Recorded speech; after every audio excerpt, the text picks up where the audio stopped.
So ayun, kanya sa mga kabagis, Jubilito TV official po at eto na naman po muli ang isang edisyon ng ating reaction video mga kalingap at kabagis, no? Pero bago pa lahat po, kaya ng dati, syempre po mega love shoutout po muna kay Kuya Val Santos Matubang, kay Ate Edna Vlogs, Kalingap Rab, Ruel of Malalag, Rachel Morales Vlog na katatapos lamang pong i-celebrate ang kanyang 18th birthday. Ayan, happy birthday Rachel at napaka talagang masasabi nating ingrande yung ginanap na debut ni Rachel Morales. At syempre po gagawin po natin ng reaction video yan, pero syempre po bilang alinsunod sa pag alam niyo na kwan ng rules and regulation po, no, ng mga kare-pare actors ay hinihintay po muna nating matapos ang 24 hours, no. So maya-maya po gagawin po natin ng reaction video yung nangyaring debut dito po kay Rachel, no. So ngayon, syempre po, mga kalingap at kabagis, ang gagawa natin ng reaction video dahil nagagala po tayo, niikutan naman po natin ang mga kalingap partners natin, no?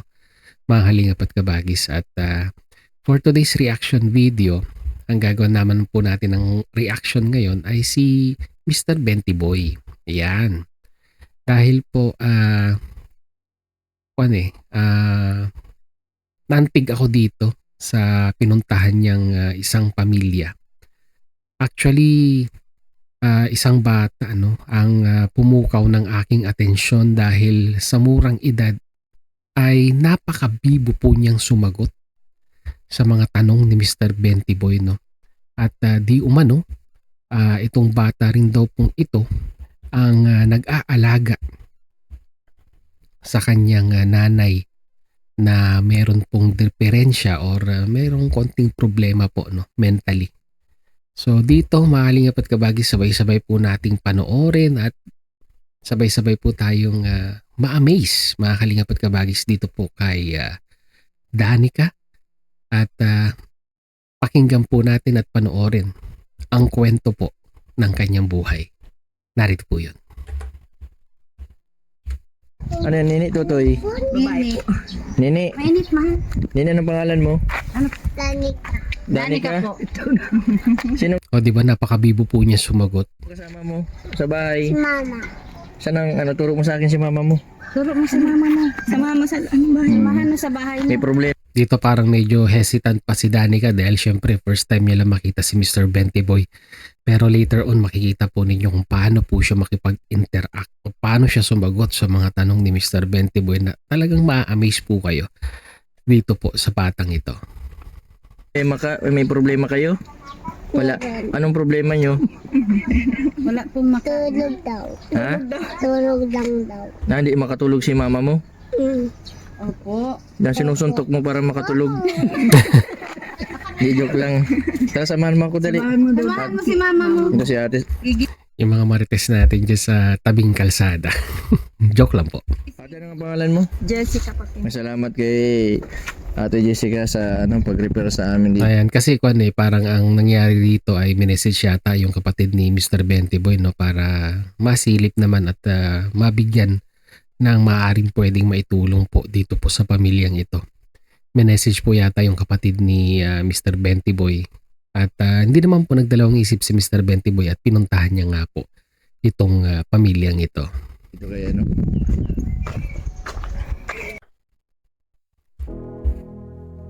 Blue sky. Ads.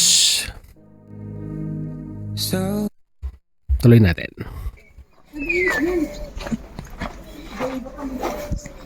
Yung bahay pala nandito sa likod. Uso pa rin po talaga sa probinsya ang mga deep well, yung balon na ganyan, no? Tao po. Kayo si Lea Rada? Opo. Pwede po mag-utang? Mangutang po kami. Ang mga baratan ni Mr. Benty Boy. Mangutang po kami 1 kilong bigas. Ay, alam. Anak niyo ito? Opo.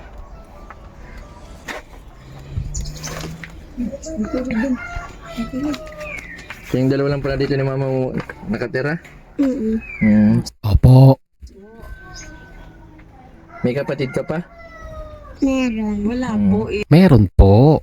Iya lang po. Nasaan yung kapatid mo? Wala. Wala. Wala po. Ay, grabe. Po, abin. Anong pangalan ng kapatid mo? Yun na, hindi na sumagot tuloy. Yung mabait yan. Ano ang pangalan mo? Danica. Anda pangalan mo. Danica. Danica. Danica Rada. Kumusta ka man dito, ate? Ano kaya nangungupahan kaya sila dito? Malit lang na kwarto ito. Sa likod ng isang bahay. Hindi man dito mainit sa likod. Ay, sobra po. Napaka. Ayan, oh, tambak-tambak yung mga gamit. Nagsama-sama na. Parang hindi well organized ang bahay ni nanay. Ang mga pinagkainan sa bandang kanan, mga damit na nakatambak. Bakit ganyan, nanay? Wala mo kayong problema dito. Ay, ano lang po. Pansamantala. May nagano sa akin, may nag-message. Kailangan nyo daw ng ng tulong. Anong kailangan mo? Asawa? Grocery o asawa? Pareho. Ay, hindi Nadulas pa rin. Grocery tsaka asawa daw. Babawiin kaya. Oo. Siyempre, yung mapag ano. Naghahanap din talaga. Pangkabuhayan.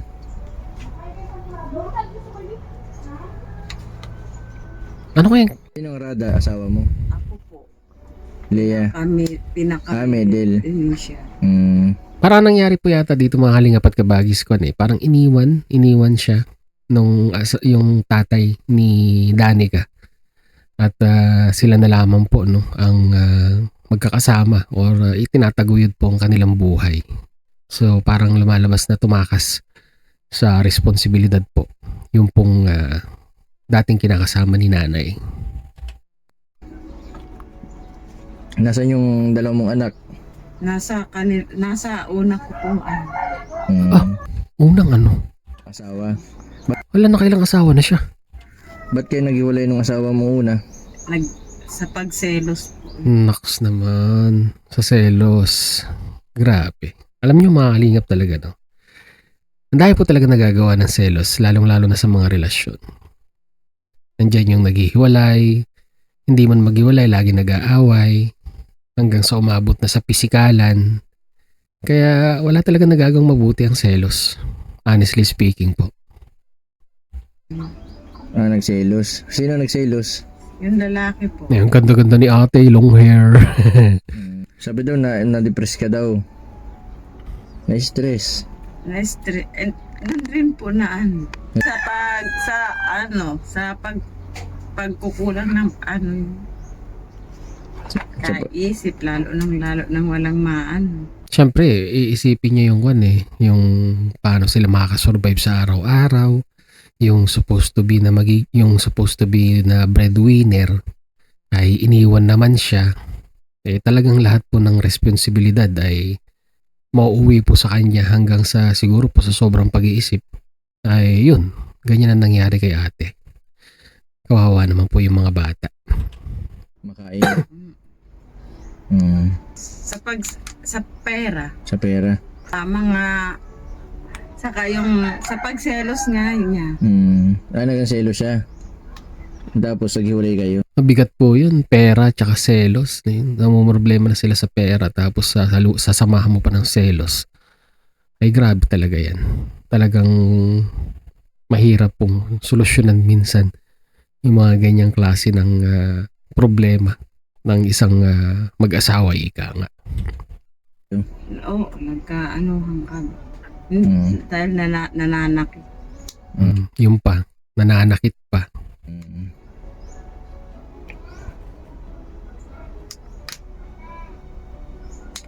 Pero sana naman nanay, maglinis ka dyan sa maliit na kwarto.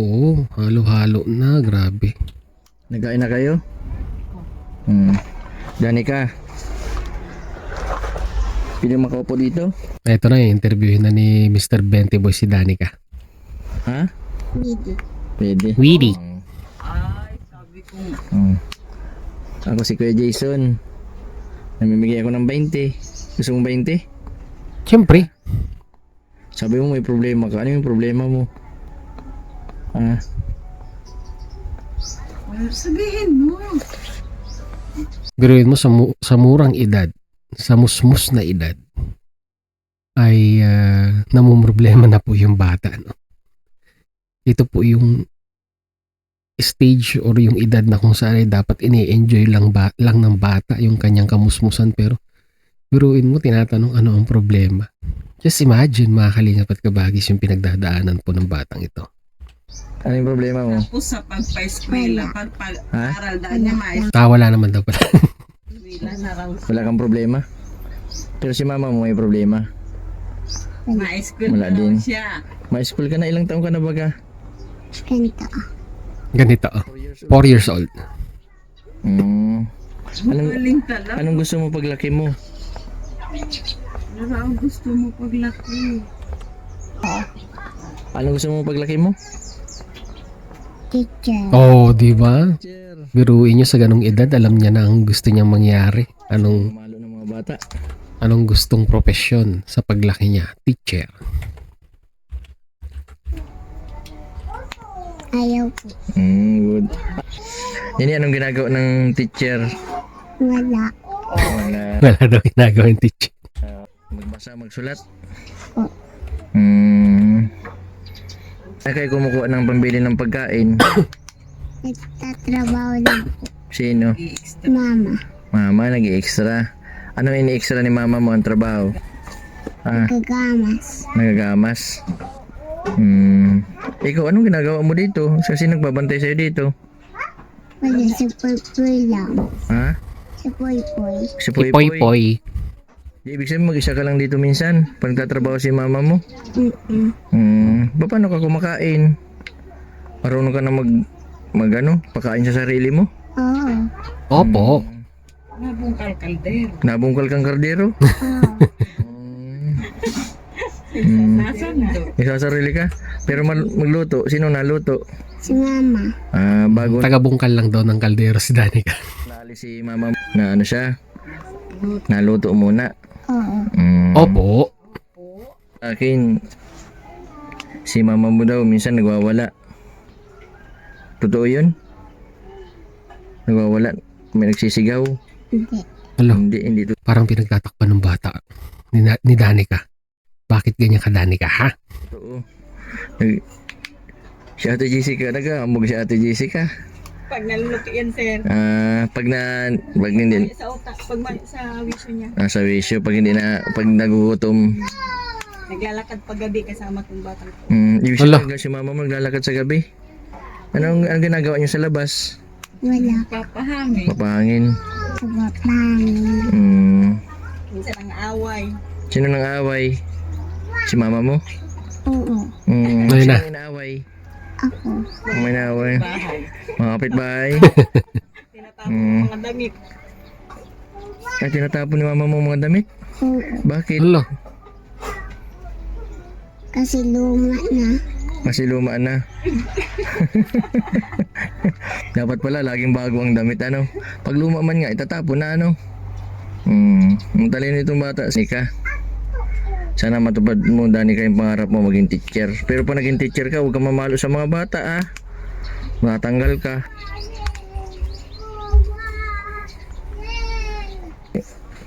Bakit pala nakakaaway mo yung mga kapitbahay nyo?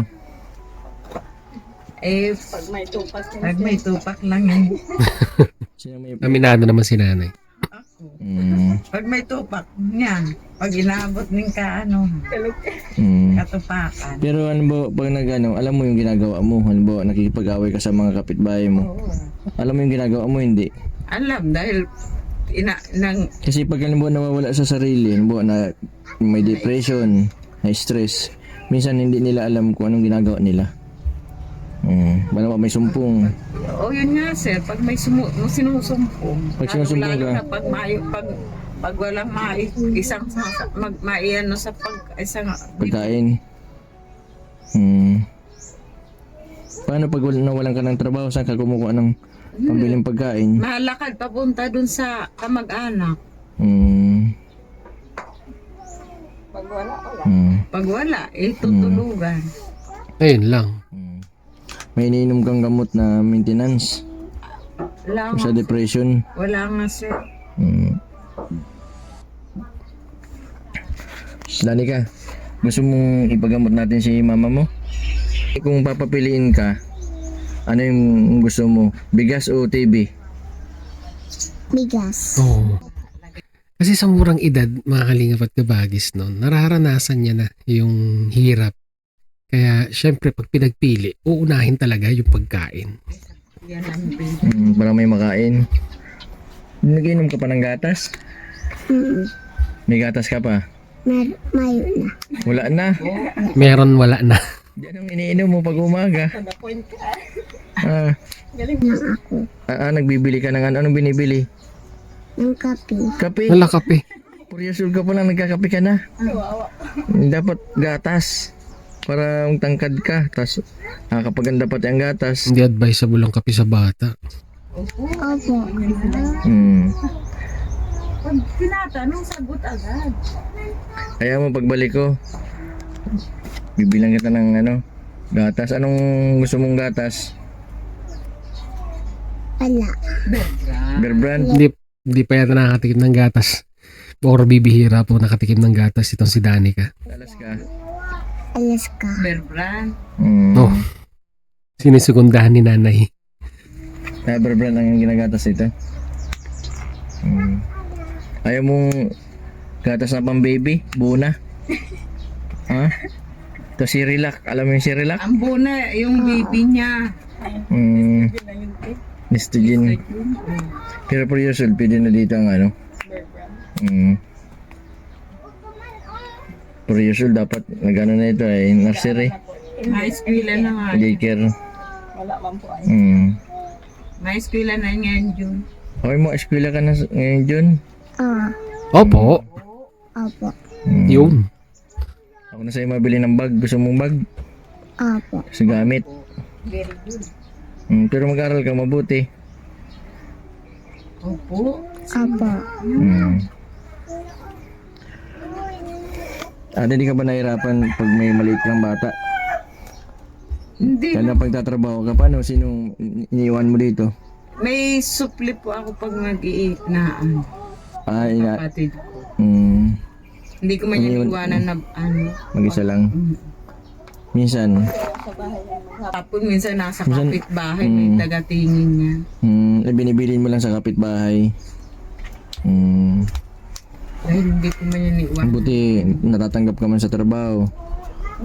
Tsaga-tsaga. Magkano ang 4. minsan papagamas? 400 maghapon.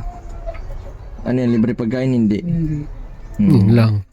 KK yan pag kanya-kanya. Binawaon ka na lang. Maaga pa pati niya naalis. Madilim pa. Pag walang trabaho, wala. Pag walang trabaho, wala. Nasa loob ng bahay. Ate Jessica, anong naging problema pala nito ni ano? Ate Lea po. Ni Leia?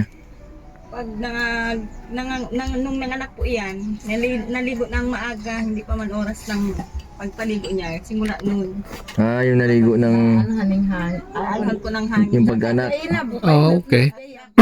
gawa ng kaibigan ko. Nung lalaki sa Mantugawi. Kain. Pag walang makain. Yan po yan, nag-iisip po. Dahil nabay natlay gaya ako dun, no? Paggabi po, naglalakad yan. Naglalakad? Saan? Kalsada? Ito lang po sa kalsada. Anong ginagawa niya sa kalsada?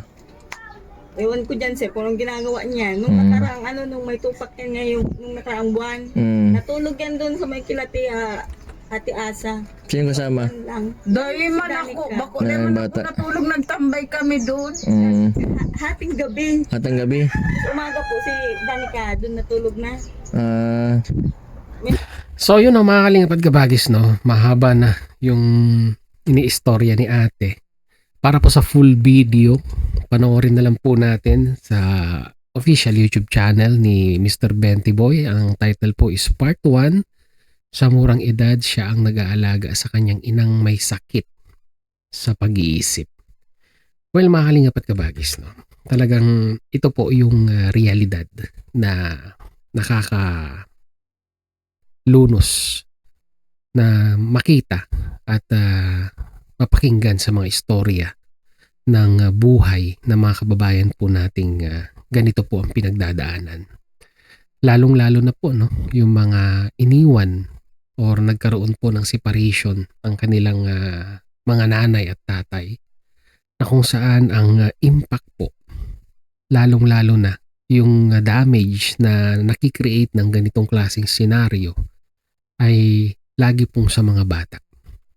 At makikita naman po ninyo sa sitwasyon ni Danica ay talagang hawak-hawak niya, or sabihin na nating siya ang sumasalo ng lahat ng isipin. Piruin nyo, si nanay ay hindi naman po regular na nagkakaroon ng trabaho. Siguro pag meron ay natutugunan yung pang-araw-araw na pangangailangan. Pero pag wala, ay dito na po nagsisimula ang problema. Siyempre iisipin niya anong kakainin, ang kakainin nila, paano sila makakasurvive sa maghapon. Tapos may bata pa siyang kasama, itong si Danica. Kumbaga, yung hirap na nararamdaman ng isang magulang ay kasama pati po yung kanyang mga anak. Dahil nga po wala silang maisapin sa kanilang sikmura sa mga araw na wala po silang pambili ng pagkain. Ito po ang realidad sa mangilan-ngilan sa mga kababayan po nating nagkaroon po ng issue sa kanilang pamilya. Lalong-lalo na hindi kayang sustentuhan nung padre, supposed to be padre di pamilya, ang kanyang binuong pamilya, supposed to be, at nung nakakaramdam na ng hirap ay tinatakasan na po yung responsibilidad, ika nga. At sad to say, mga kalingap at kabagis, no, kinalakihan ni Danica yung ganitong setup. Habang nagkakaroon siya ng alam nyo, habang nadidevelop ang kanyang pag-iisip, habang siya ay nag-iipon ng memorya sa kanyang pagkabata, ay ganito pong klaseng setup ang natatanim sa kanyang isipan. Na kung tutuusin ay hindi naman po dapat. Bagkus dapat sa mga ganitong edad, nag-aaral, naglalaro, kagaya nga po na sinabi ko kanina, ini-enjoy po yung kamusmusan. Pero unfortunately, ganun po talaga minsan ang pagsubok ng tadhana sa atin. At mabuti na lamang po, kagaya po ng lagi kong sinasabi, ay meron pong mga charity vlogger na handang tumulong, kagaya po ni Mr. Jason Saldoa or si Mr. Benty Boy, na although alam naman po natin ang pinagdadaanan niya as of now sa kanyang mother, ay handa pa rin siyang tumulong, no? Handa pa rin siyang gumabay sa abot ng kanyang makakaya para po sa kahit papaanong paraan ay may share niya naman yung blessing na kanya natatanggap din dito sa platform na ito.